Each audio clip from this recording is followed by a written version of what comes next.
More and more energy behind Israel Abrams being Auburn's quarterback in the 2027 class, and I love it.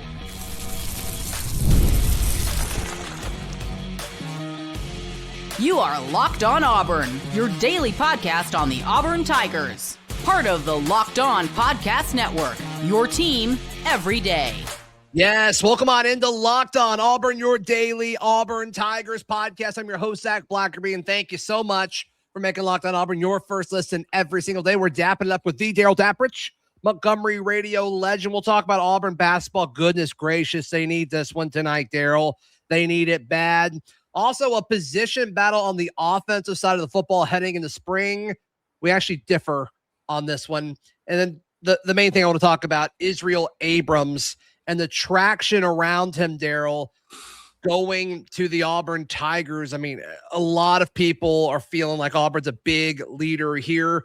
4-star, top 5 quarterback in the country, according to the 247 Sports Composite. 247 themselves has him at the number 2 quarterback in this cycle, which you have to absolutely love. From the Chicago area, I love that this staff isn't afraid to kind of go national with a lot of these recruiting battles while also valuing some of the in-state guys. We may be able to get to that today. But to me, I think I don't want to say we're almost in limbo, but I think we are kind of there. Israel Abrams, I think, is going to be the next big recruit that really says, okay, Alex Golesh and the staff, they're not playing around. No, and I think that there were some misinterpretations the last time we did a show on Israel Abrams, that there was this belief that we didn't feel like we should take him or that his money wasn't going to be well spent. I don't give a crap if you pay somebody now. It's called an investment. If you can use them 2 years from now, like you said, as long as you keep them. Yep. And then I'm also not ready just to – I mean, the argument is, do you go after high school quarterbacks now because of the portal? The answer is emphatically yes. You still need to have that gem, that jewel in the class. And I'm also of the belief now, having had a couple weeks to kind of ponder it, Auburn's had a freshman quarterback start before. Why is there this perception that somebody from the portal can come in and play over the top of him if he's that talented? I get it. It was a different era when Bo Nix played as a freshman, but I'd love to see a stud recruit quarterback come in and make an impact right away at Auburn. I know it's not as realistic in this day and age of college football, but I'm not here to say that it won't happen because I don't have a crystal ball. So I'm excited for him. I think he makes your class. I think the perception of your class and everything, it's all important. And then the other thing, we've talked about this before, you get that quarterback and other people start jumping on board. So I think I like what he does for bringing others onto the ship as well. Right. Israel Abrams listed at 6'4", 187, has a great frame that can carry a little bit more weight. But Darrell, just watching this kid, he has a knack for being elusive. You can tell he can run, very athletic, but wants to throw the football, which, man, who does that sound like? Oh, it sounds like all the other quarterbacks in Alex Golesh's systems, right? Mm-hmm. Byron Brown for what we saw at South Florida, but even going back to his days when he was the offensive coordinator at Tennessee with Hendon Hooker, these guys can move, clearly. I mean, especially Brown, but I actually see more similarities of Abrams to Hendon Hooker than I do Byron Brown. That's not a bad thing because we've seen this offense be moldable to the quarterback. Imagine that, having an offense that can fit and mold itself to the strengths of its players. And a play caller that can call to the strength of the guys that are on the field. And to me, I think that's a big part in all of this, where it's like, okay, yeah, there is a guy that has played similar to him that Alex Golesh has found success with in the way of having, the year he had Hendon Hooker at Tennessee, it was the best offense in college football. Well, and not only that, it's about a talent evaluation thing. Remember, Hooker did not get recruited by Tennessee or by Golesh. He got plucked out of the portal from Virginia Tech. Yeah, right. So that's a recognition of, hey, we want this guy. We see something. And I'm trying to remember if he started at Virginia Tech or if he back up and played some games. I know he played, but I couldn't remember if he was QB1 going into that season or not. But that's the first thing. Second thing, 6'4", 185. This kid could carry 15 more pounds and still be completely elusive, completely dynamic. as well. So, yeah, I mean, he's a guy you want. If Golesh targets him and says, he reminds me of XYZ, this is what we could do with him, then by all means, crown jewel, right, of your recruiting class. And then, like I mentioned, at some point, as much as people want to live and die by the portal, you and I have talked about this before, the high school quarterbacks and the developmental of high school quarterbacks still matters with schools like Texas, Alabama, Georgia. They've done it. So, and they're successful teams in the SEC. I think. Well, and Darrell, I mean, you're gonna have to do both for a little bit if you're Auburn. I mean, the way Hugh Freeze's staff built the roster was fine. He was building it through the high school ranks and also getting starters to come in as those guys grew up. It's just the coaching, when the roster was finally ready to compete, the coaching wasn't there. I think you're going to see similar things. You know, if Auburn does land Israel Abrams to be a part of this class, there's still going to be a lot of discussion and nuanced discussion about, okay, they're still probably going to have to go to the portal in December to get a guy. And what a great sales pitch that could be, especially if Byron Brown finds success and these South Florida guys are successful and they're all coming back for another season.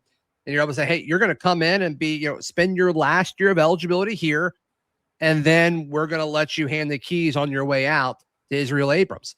That's a great situation for everyone involved. I wouldn't be surprised either. And I know this probably seems a little pie in the sky and could be met with some eye rolls, but I do know that this staff is really high on the Oregon State kid. Tristan Tia. And I think he would have the opportunity next year. I'm not saying he would go in as your anointed starter.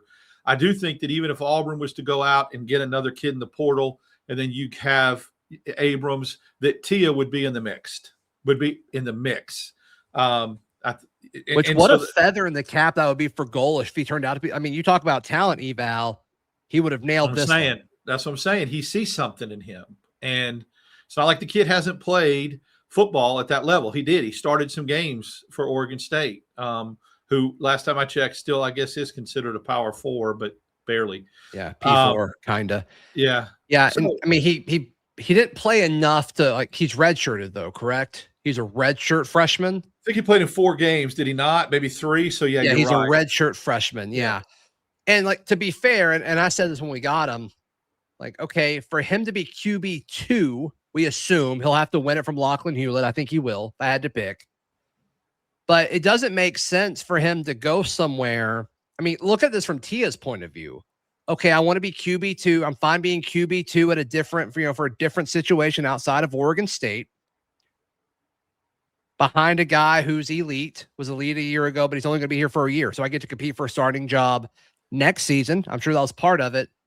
But if you're looking at this from Tia's point of view, okay, well, I am joining a room that already has Lachlan Hewlett in it, who has known Alex Golesh for years.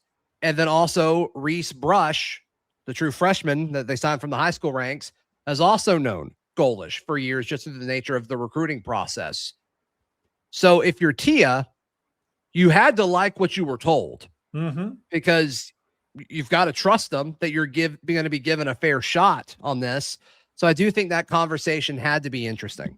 And look who is going to be around Tia as opposed to what he had at Oregon State. Offensive line, running backs, receivers. I mean, we can talk about what he did for the Beavers, but this is and I get it, the level of football goes up too, but he's got a better support staff, talent, all that. And we have a Buc-ee's here, so he's used to that. Plus, exactly.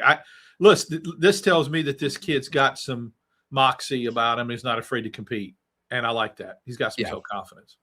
Yeah, I like it too. So all in all, Israel Abrams gotten some RPMs from National On3 and Rivals folks. Watched an interview that Jeffrey Lee did of On3 earlier in the week. He's close. He said he's close to putting that prediction in as well. And just for what it's worth, his official visit to Auburn is scheduled on June 5th, according to 247. He also has an official visit scheduled to Purdue on May 22nd, then Auburn on June 5th.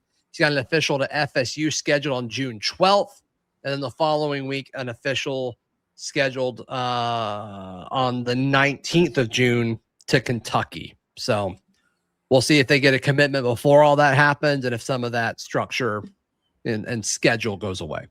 Cancel visits. Let's go. That'd be great. Yep. That's the goal. That's the goal. There's a ton of position battles heading into spring on both sides of the football. We both have differing opinions on one on the offensive side of the ball, and that's next. Right here on Locked on Auburn. Today's show brought to you by our friends at FanDuel. Darrell, have you ever wanted to experience the NBA Finals live and in person? Well, FanDuel is giving you the chance to turn that dream into reality with their NBA sweepstakes. Here's how it works. Use your profit boost on any NBA future, and you'll be automatically entered for a shot to win an NBA Finals trip for two. That's right. Flights, tickets, the whole experience. All you need to do is use one of those future bets on FanDuel. And I assume the most common one will be who wins it all. And it's the Thunder are the odds on favorite right now. So do that. Do with that what you will. Visit FanDuel.com to get started. Use your profit boost on an NBA future and get entered for your chance to win a trip to the NBA Finals. Today's show also brought to you by our friends at Indeed. Darrell, you guys use Indeed for hiring in your company because you know how efficient and how great the service is. I almost forwarded you an email I got 10 minutes ago because I said I want to make sure people don't think it's just lip service. They gave me a survey to fill out because we've used them, and it's a satisfaction survey. How satisfied have you been with our company and all that? So I have it. I've got receipts. Use them. Got something out right now active as far as a candidate that we want to hire as well. That's awesome. Listeners of the show get a $75 sponsored job credit to help you get your job the premium status it deserves at Indeed.com/podcast. That's Indeed.com/podcast. And you can support our show by saying that you heard about Indeed right here on Locked on Auburn. Indeed.com/podcast. Need to hire? This is a job for Indeed sponsored jobs. Thank you so much for making Locked on Auburn your first listen every single day. If you haven't already, consider joining the Everydayer Club. Go to lockedonauburn.supercast.com for more info. You get an ad-free audio feed as well as a link to an exclusive Discord where you can tag me and ask me questions and all that good stuff. So, Darrell, give me a position battle that you were intrigued by heading into spring. Center on the offensive line. And you're saying that's a battle between Best and Ellis. Cole Best and Kail Ellis. Yes. Got it. Where we disagree with that is I don't think this is a true competition. Well, so here's where we need to define this. And I held this back for you to say that. Didn't even tip you off that I was going to push back on your pushback. Please go ahead. I suspect who I think is going to win the job. And you may say, okay, it's not a true competition, but the perception is it still will be a competition and it still will be a battle. So do I think Best wins that job and maybe they slide Ellis inside the guard? Yes. But I still think there's going to be an appearance of a competition and a battle. Yeah. I think we'll see Kail Ellis take snaps at guard pretty early in spring. And so I think this is going to be splitting hairs and semantics to some extent, but I agree with you. I think Cole Best will win the center job. And I think they will still give Kail Ellis reps because you don't want to run into what we ran into last year when a center goes down and it's like, okay, are we ready? Do we have a full plan here with what we need to do? Or, you're going to have to pull somebody from tackle over like they did with Mason Murphy a year ago. It's been an epidemic with this team. Who was the guy that played center for Auburn and was here forever and was the pilot 5 or 6 years ago? I'm talking about he got hurt. Yep. Oh, man, I can't. Nick Brahms. Yes. And then remember Avery Jones that was the center? He got hurt, and that's what gave Connor Lew a shot. Then Connor Lew gets hurt. So for the love of God, I hate it. Auburn just seems to be cursed when it comes to centers getting banged up. And I bet that is more common than we see. It goes to show, like we talk about depth on the offensive line. This is why we talk about it. And obviously it's more than just center, right? Auburn's had tackles get banged up, guards get banged up, but it is more noticeable at center and at tackle, I think, than it typically is at guard. But yeah, I think, and I would just kind of slightly, reposition the center battle discussion to the battles happening across the entire interior offensive line. I think we can all have 4 or 5 different guesses, and I think you can make a strong case for like 4 or 5 different potential starting lineups from left guard, center to right guard, which is a good thing. It's a good thing. It's more on the coaches, but the fact that there are more of those options there for you is a good thing. It's also a trickle-down effect. So Ellis slides over to guard. That moves the guard that may have started if Ellis was the center, whether that's Cole Skinner, whether that's Bear McCorder, who could play as a freshman, McManus. What do you do with Jack Lair? What do you do with Jacob Strand? I mean, what do you do with Kenneth McManus, who played 500 snaps at Akron last year? Jacoby Ward, Ty Buster. Yep. Sweet. Good problem to have. None of those names that we just mentioned, what I think would be like, I'd be okay with any of them. I agree that the only one that I would say that I would pencil in as a favorite and a clear-cut starter is Ellis losing the center if there is truly a center competition. I think Ellis has the advantage over those other guards. I think Skinner is probably a favorite to be a starter as well. So then we've got our offensive line. That would be if I had to guess who starts at Baylor right now from left to right, I'm going Stanton Ramil at left tackle, Cole Skinner at left guard, Cole Best at center, Kail Ellis at right guard, and Joe Simmons at right tackle. That would be my guess if I had to right now. But let me tell you, Darrell, I think the most interesting name, and we mentioned it just briefly, is Kenneth McManus. Kenneth McManus is fascinating to me. Played 500 snaps at Akron. Yeah, whatever. But we've had this discussion about a few of these guys. Kenneth McManus on the offensive line, Kamari Todd at DB. These guys who played a ton of football young. They're so young. And you're bringing those guys in. They're upping, a level of competition. So what does that transition look like? I don't think it's going to go chalk on the offensive line. And neither does Alex Golesh, by the way. It's what he told reporters outside of the stadium down in Mobile. So who would be your starter left to right? Are we in agreement there if we had to pick? Absolutely agree the same. Yes. Okay. Yep.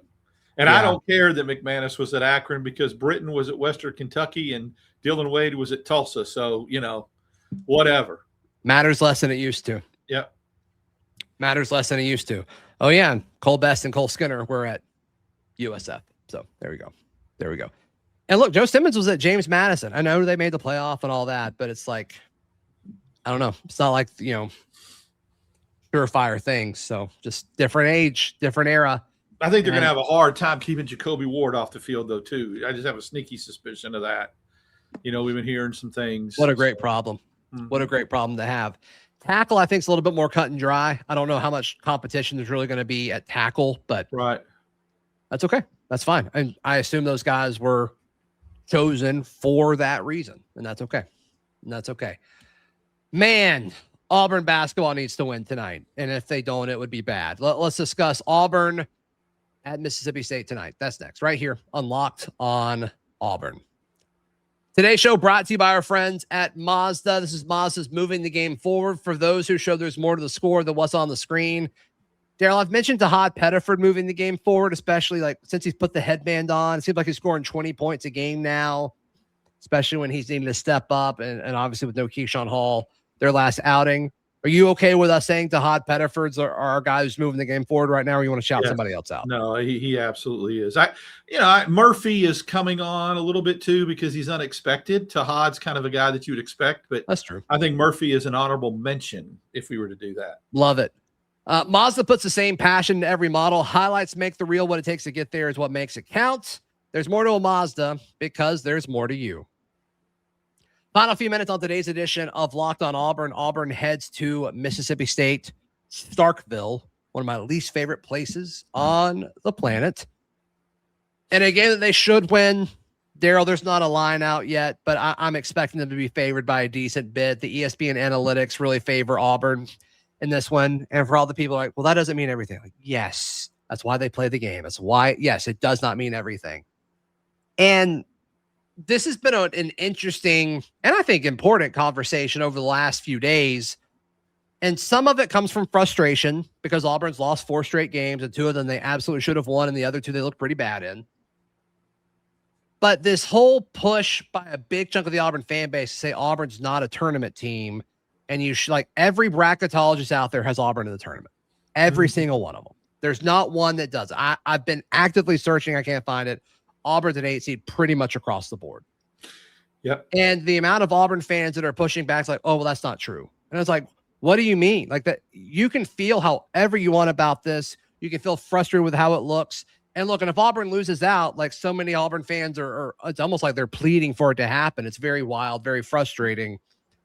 Obviously, if they lose out and don't take care of business against teams that they should win down the stretch, yes, they will miss the tournament. But everything has them beating Mississippi State. Kentucky's going to be interesting, but hosting LSU and hosting Ole Miss, like if Auburn goes 3-3 down the stretch, which is very doable, Darrell, they're going to be in the tournament. Yeah. Like that's just how it is. You can say however you feel about it, but that's just how it is. If they're in the tournament right now, going 500 down the stretch doesn't change their status or their standing in any way. So absolutely, they would be in the tournament. You see what I'm saying? 3-3. So let me say this. This is a belief or a just an absolute thing. It drives me nuts that I'm seeing with this fan base here the last couple of weeks. I get the frustration. I was listening to one of my favorite podcasters from a completely different sport that a lot of people don't even like that are listening to us right now. And he made a comment that I think is absolutely can be attributed to a lot of fan bases, but recently Auburn's and some of the interaction we get, which we like. We like opinions. Sometimes there are fan bases and fans out there, Zach, that are more happy and are more concerned with being right than their team doing better. It's that, I told you Stephen Pearl couldn't get it done. And rather than seeing their team do well and go to the NCAA tournament, it's more important to them that they were proven right about something. That's not a good mentality to have. It's pretty simple. Well, and they will eventually be right. Like if you're like listening to this saying like, well, that is kind of me, like good news.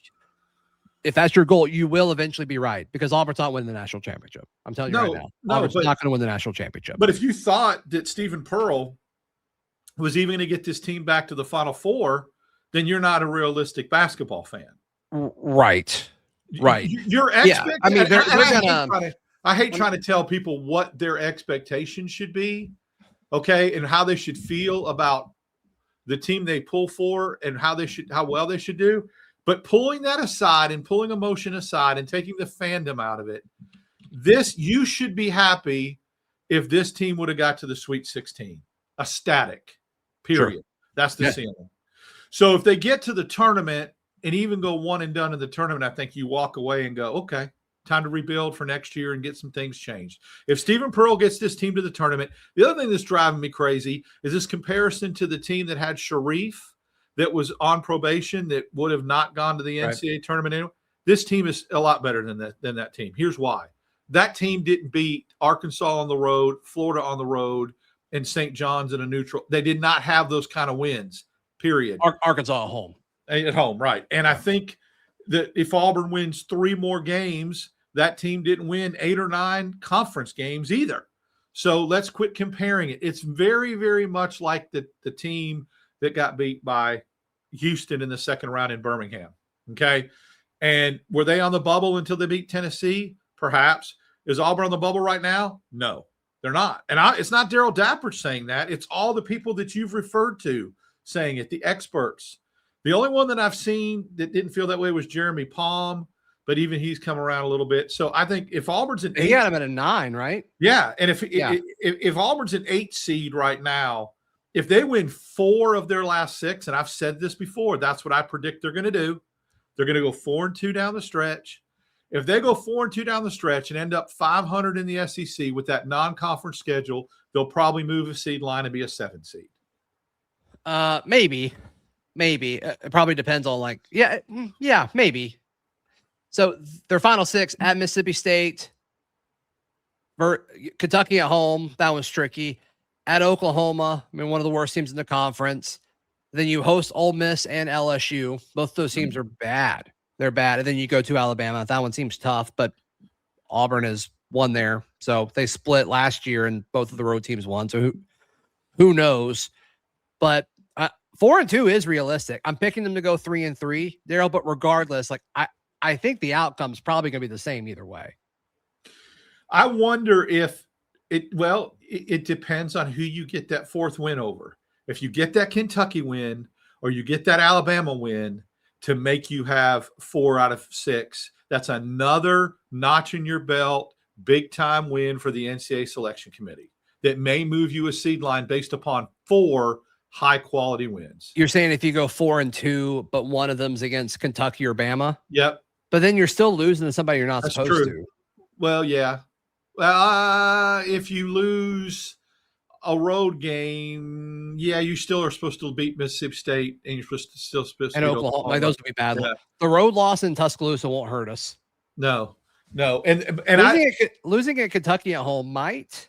Because Kentucky's so Jekyll and Hyde with the way they've played too. So I just think they'll go 4-2, and I think they'll be a 7 seed. That's my prediction. Now, what happens this offseason is going to be fascinating. I know a lot of people are calling for Stephen's job. I just don't see a world where he's not Auburn's head coach. Like if you get this team to the tournament with the injuries they've had and the short bench they've had and the personnel problems they've had, and people can say he didn't get, he wasn't the head coach. Like people are like, well, he helped put this roster together. Like, yeah. But it was still his dad identifying folks and saying, go get these guys. So is it his fault that Emeka had a health condition and had to get shut down for the year? Is it his fault that Bashir got broke in half in a scrimmage running through a screen and hurt his shoulder? No. And Bashir's not coming in the game and stinking it up. He had injuries. Emeka was starting, in my opinion, Zach, to play well. He was starting to figure it out. Let's see what happens when these guys are injury-free, if it is a miseval. Yeah, they missed on Magwood. Who knows about Simon Walker? I like the way the kid shoots, but there's a lot that you can rectify. It's a Hodge regression for the first bulk of the season. Like, can you put that on Steven? If you do, then you better put the progression and the ascension of Murphy, Jovic, and Sway on him too. You can't have it both ways. It's going to be a big offseason. I mean, every offseason in the portal era is going to be massive for basketball. And I think you're going to see some guys leave. You're going to see some guys run out of eligibility. And he's going to have the opportunity to rebuild this team. He's going to have the NIL cap space. He's going to have all of that to be able to do it. So give him a full cycle. Let him do his, build his team the way he wants to do it. And we'll see what happens. We'll see what happens. But yeah, I mean, the goal here is making the tournament, and a win tonight puts you on track to do that. That's all you can really ask for right now. It does. Darrell, how can people check out everything you've got going on? With you Wednesdays and Fridays, wherever you get your podcast, and on YouTube after basketball games, we go live. I also jump in at halftime on these barncasts. And I think what I'm going to try to do tonight is spend more time on the barncast, on the watch along, instead of just jumping in at halftime. I think I want to hang out with you guys for most of the game and have a little fun and share the experience. And then it's a vibe. We'll go live. Me and you will go live. And then Sunday nights, 8:00 live with you and Charlie 5 on that barncast as well. Please like the video. Please subscribe. We'll see you next time. This has been Locked on Auburn.